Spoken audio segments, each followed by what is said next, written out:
자, 오늘 우리에게 주신 말씀은 빌립보서 2장 12절에서 18절까지 말씀입니다. 우리 12절에서 18절 말씀을 한번 같이 읽도록 하겠습니다. 우리 같이 읽겠습니다. 그러므로 나의 사랑하는 자들아, 너희가 나 있을 때뿐 아니라 더욱 지금 나 없을 때에도 항상 복종하여 두렵고 떨림으로 너희 구원을 이루라.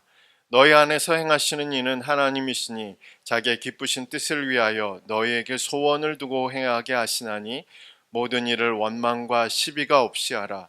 이는 너희가 흠이 없고 순전하여 어그러지고 거스르는 세대 가운데서 하나님의 흠없는 자녀로 세상에서 그들 가운데 빛들로 나타내며 생명의 말씀을 밝혀 나의 다름들이 헛되지 아니하고 수고도 헛되지 아니하므로 그리스도의 날에 내가 자랑할 것이 있게 하려 함이라.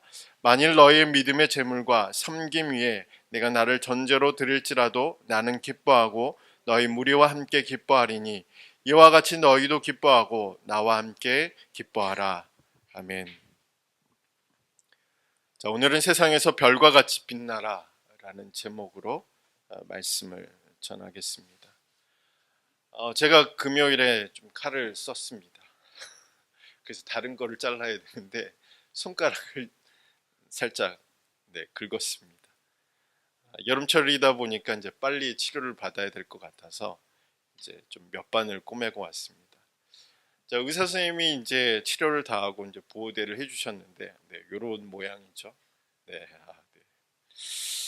네, 이렇게 되다 보니까 이제 두 가지의 마음, 두 가지 생각이 들었어요. 하나는 감사한 마음인데, 그래도 하나님 밥 먹는 손은 남겨두셨구나. 네, 먹어야 되니까. 그래서 감사한 생각이 들었고, 다른 하나는 이제 금요일이다 보니까 설교 준비는 좀 어떻게 하나라는 그런 생각이 있었습니다. 타이핑이 불가하다 보니까 이제 직접 손으로 한자 한자 써야 하는 상황이 되어서 뭐 이런 여러 가지 염려가 있었습니다. 실제로 지금 제가 가지고 있는 설교문은 제가 직접 쓴 것인데, 이 설교문을 제가 쓰면서 제가 처음 이제 설교문을 작성했던 때가 생각났습니다.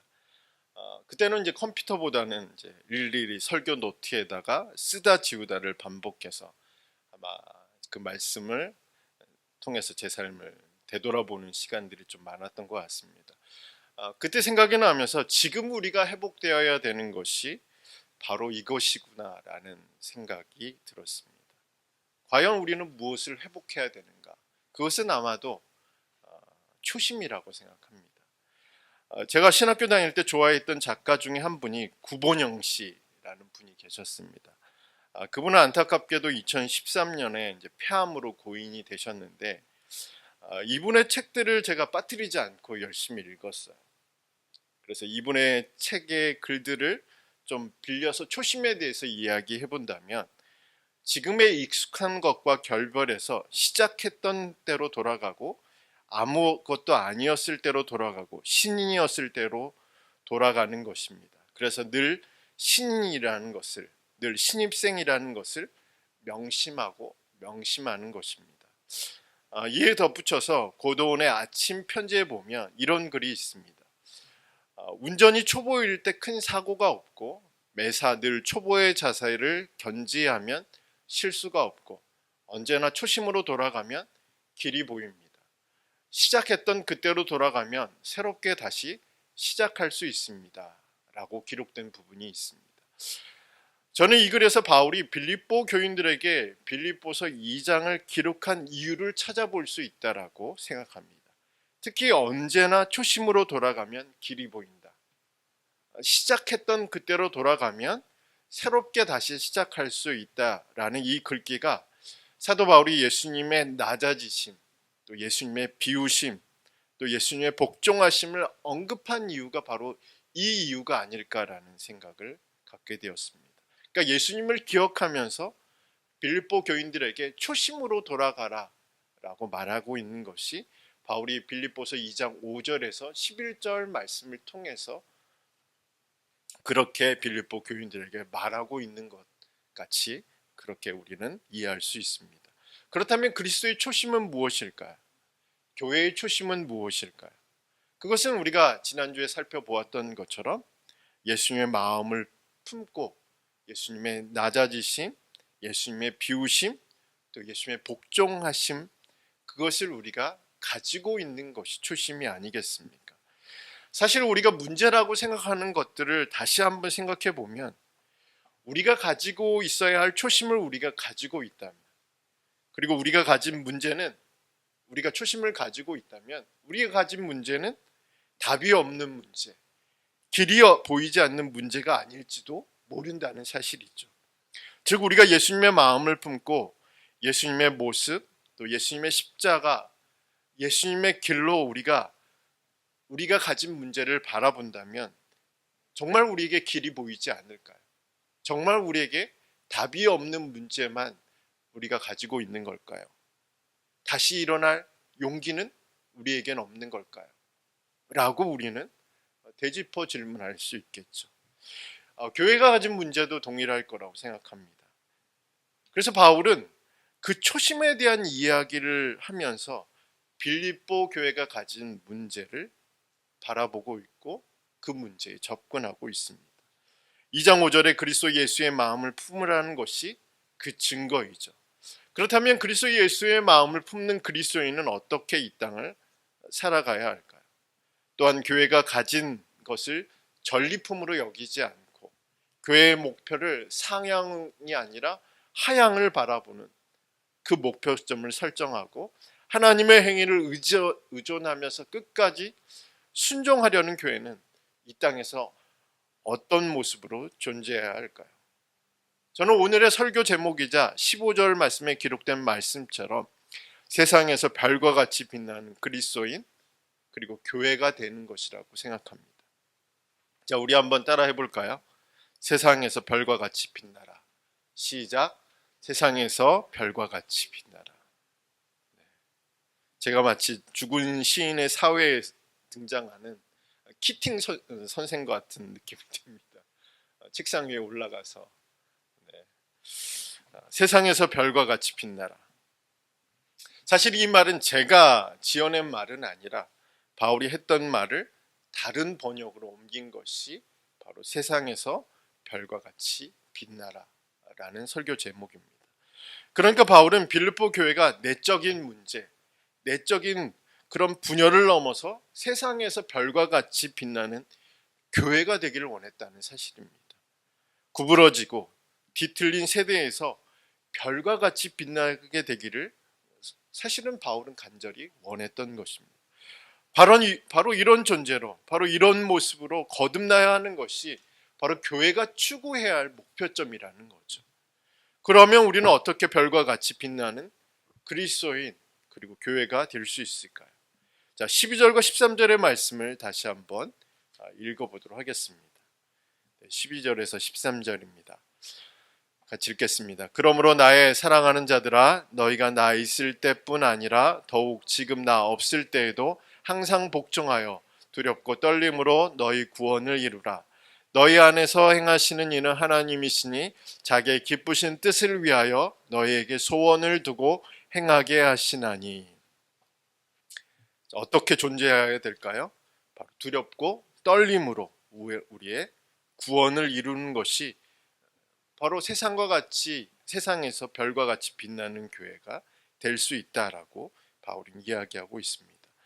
그런데 12절과 13절의 말씀을 이해하기 위해서는 이 구절이 그러므로라는 접속사로 시작되었음을 우리가 잊지 말아야 합니다.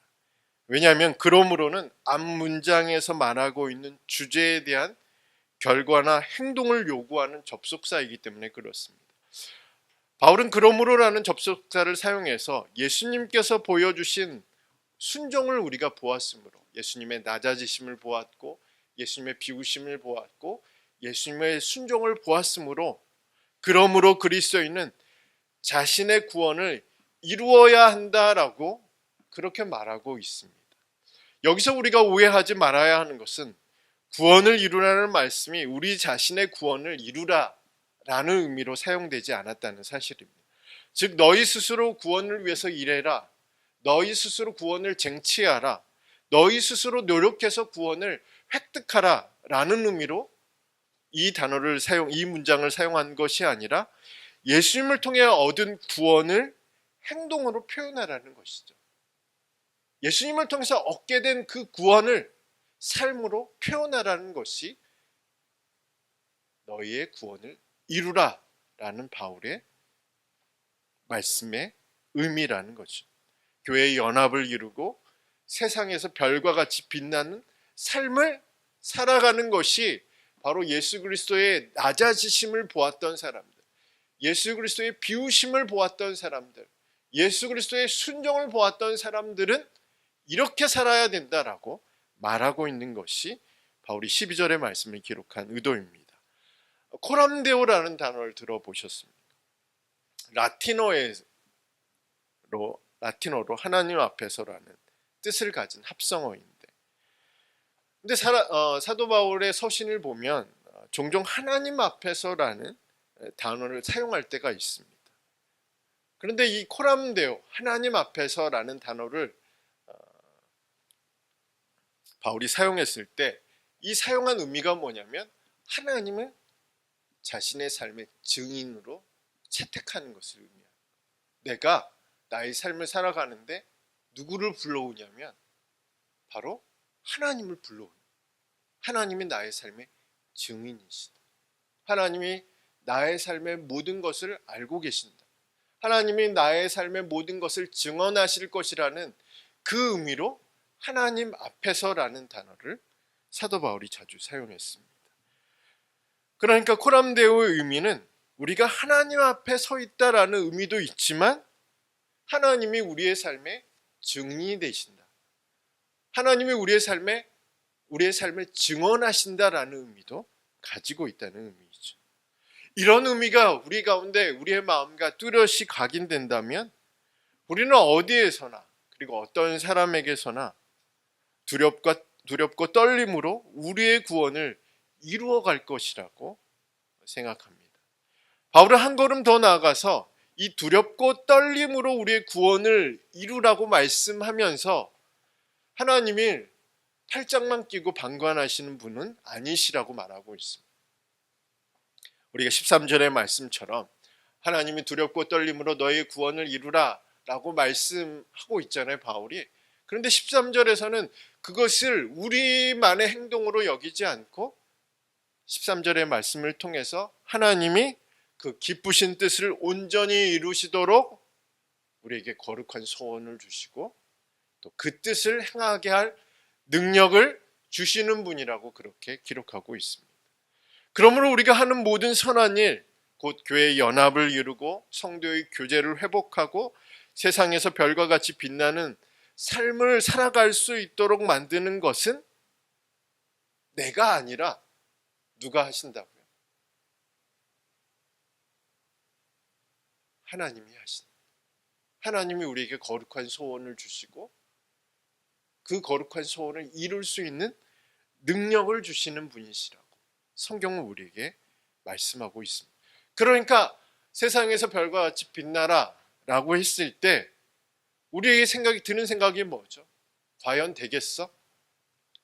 과연 그런 삶을 우리가 살 수 있겠어? 라는 생각이 먼저 들잖아요.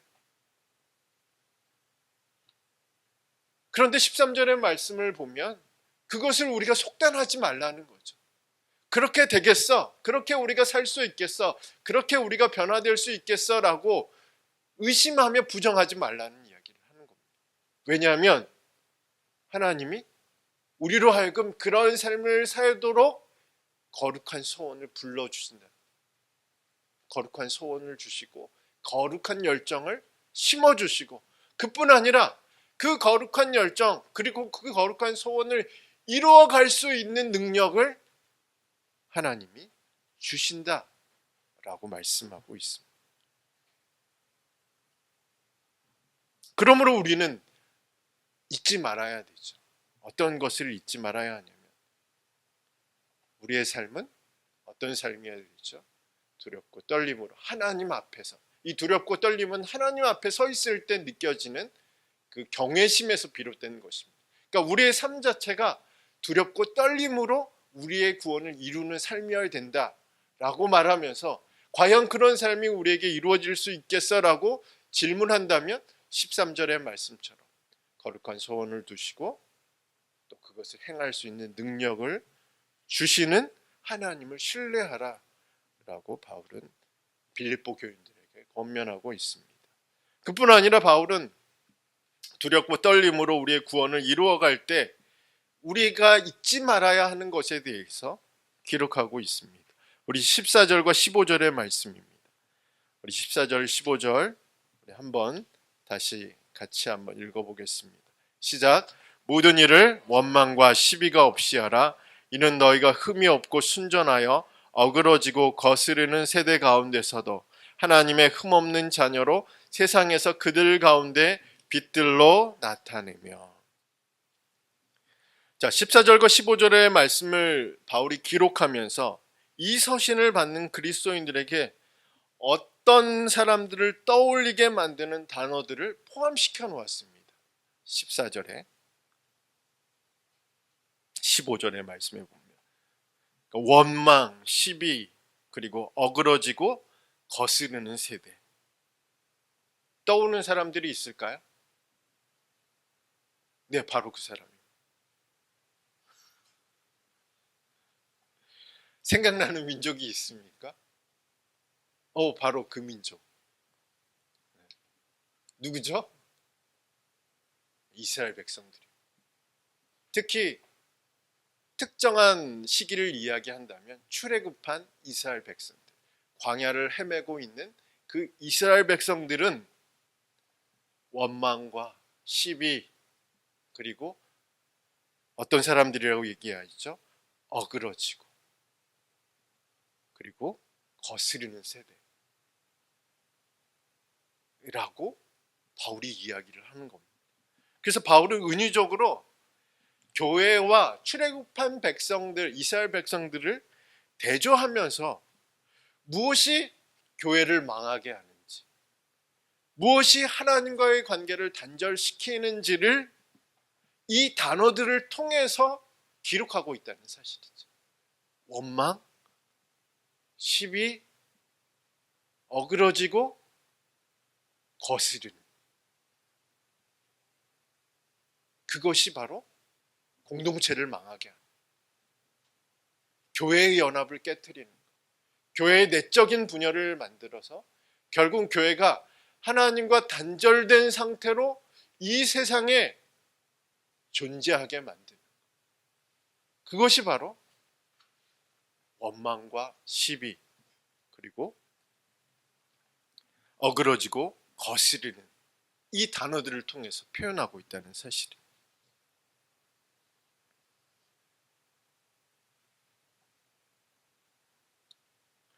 그래서 원망은 무엇일까요? 그러면 자, 원망은 개인적인 불평이나 불만을 의미하는 의미로 여기에 사용하지 않았습니다. 악한 뜻을 조장하는 불평이나 불만을 표출하는 것을 원망이라고 기록하고 있습니다. 그러니까 개인적인 불평이나 불만으로 자신이 어떤 하나님에 대해서, 어떤 사람들에 대해서, 어떤 단체나 공동체에 대해서 불평을 내고 또 불만을 표출하는 그런 의미로 사용하는 것이 아니라 선한 뜻을 거스르는, 하나님의 선한 뜻을 거스르는 그런 불평과 불만. 그래서 사람들로 하여금, 공동체로 하여금 어떤 뜻을 따르게 해요? 자신이 가진 악한 뜻을 따르게 하는 그 원망에 대해. 우리가 출애굽한 이스라엘 백성들을 보면 그런 사람들이 등장했잖아요. 물이 없을 때도, 먹을 것이 없을 때도, 또 모세와 아론, 또 그 몇몇 사람들에게 리더십이 집중되어 있는 것을 보고 사람들로 하여금 악한 뜻을 따르게 하는 그런 원망을 하는 사람들이 등장했었죠. 바로 그 사람들이 그 원망을 이야기하는 거죠. 바로 그 원망이 하나님의 공동체로 하여금 연합을 깨트리고 분열하게 만들고 다투게 만들고 시기하게 만들고 교회로 하여금 교회답지 못하게 만드는 것이 이 원망이라는 사실입니다. 시비는 무엇일까요? 시비는 의견 충돌을 통한 다툼이나 논쟁을 말하는 의미인데, 바울은 다툼이나 논쟁을 위해서 꼬투리를 잡는, 그러니까 말싸움을 하려고 이게 문제와 분쟁을 일으키려고 시비를 거는 사람들이 있잖아요. 그러니까 건설적인 대화, 건설적인 답을 위해서 뭐 서로 논쟁하거나 서로 토론하거나 그런 시비를 이야기를 하는 게 아니라 말꼬리를 잡는 거예요. 계속 말꼬투리를 잡고 말싸움을 하기 위해서, 그래서 교회로 하여금 어렵게 만드는, 바울은 이 말씀들을 통해서, 이 단어를 통해서 교회의 연합, 성도의 교제를 깨트리는 것이 무엇인지에 대해서 분명하게 언급하면서 모든 일을 원망과 시비가 없이 하라라고 권면하고 있습니다.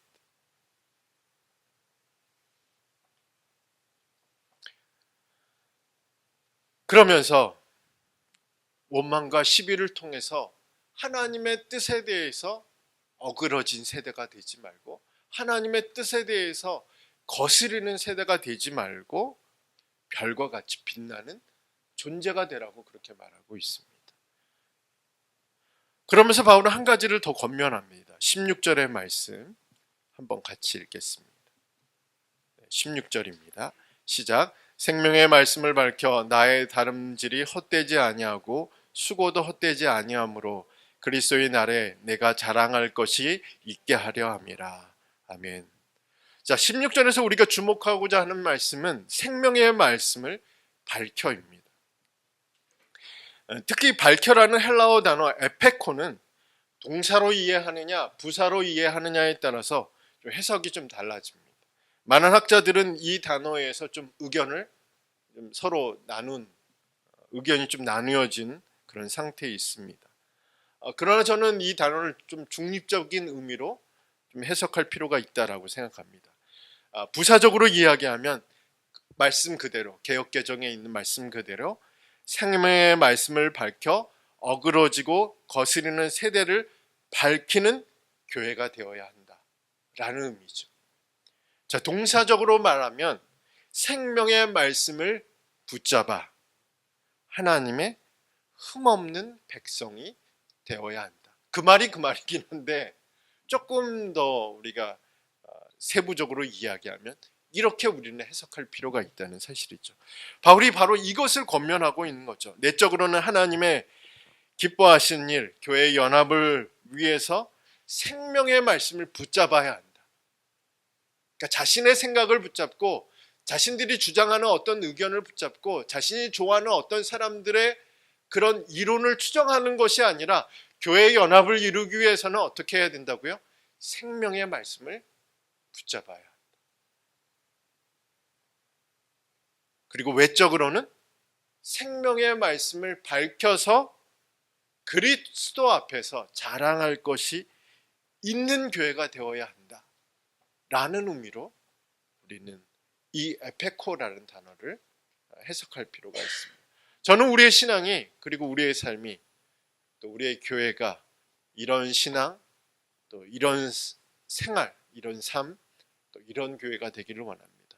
그래서 별과 같이 빛나는 존재로 또 빛나는 삶을 살아가게 되기를 축복합니다. 하나님이 이렇게 되도록 우리에게 거룩한 소원을 주시고 또 이렇게 되도록 우리에게 능력을 주시리라고 믿습니다. 말씀을 맺겠습니다. 아무래도 수기로 쓰다 보니까 제가 한 7장을 썼어요. 7장을 썼는데 시간이 얼마 지나지 않았어요. 네. 놀랍죠? 네, 마지막입니다. 몇 주간을 이게 손으로 쓰게 되면 조금 일찍 끝날 것 같아요. 많이 썼는데, 네, 이렇게 많이 썼는데, 네, 시간은 짧습니다. 네, 말씀을 마치겠습니다. 금요일에 이제 진료를 기다리면서 제 옆에 계신 할머니가 계셨어요. 다른 할머니가 그 옆에 앉으셨거든요. 네, 앉으셨는데 몇 살이냐고 물어보시더라고요. 그래서 궁금하잖아요. 갑자기 나이를 왜 물어보실까? 그래서 질문을 받으신 할머니가 나 85이라고 그렇게 말씀하시더라고요. 그랬더니 질문하신 할머니가 뭐라고 하셨는지 아세요? 아직 젊네. 나는 93이야. 그래서 그 이야기 대화를 들으면서 좀 웃음이 났습니다. 지금 나이가 어떻게 되시죠? 제가 왜 나이를 여쭤보냐면 우리는 다 다시 시작할 수 있는 나이라는 거죠. 이번 한 주간 다시 어디로 돌아가야 될까요? 초심으로 돌아가야겠죠. 빌립보서 2장 5절에서 11절의 말씀, 그 초심으로 우리가 돌아가는 것이 우리로 하여금 이 땅에서 별과 같이 빛나는 존재로 또 삶으로 살아가는 비결이라고 저는 믿습니다. 이번 한 주간도 주의 평안이 여러분과 함께 하시기를 주님의 이름으로 축원합니다. 우리 함께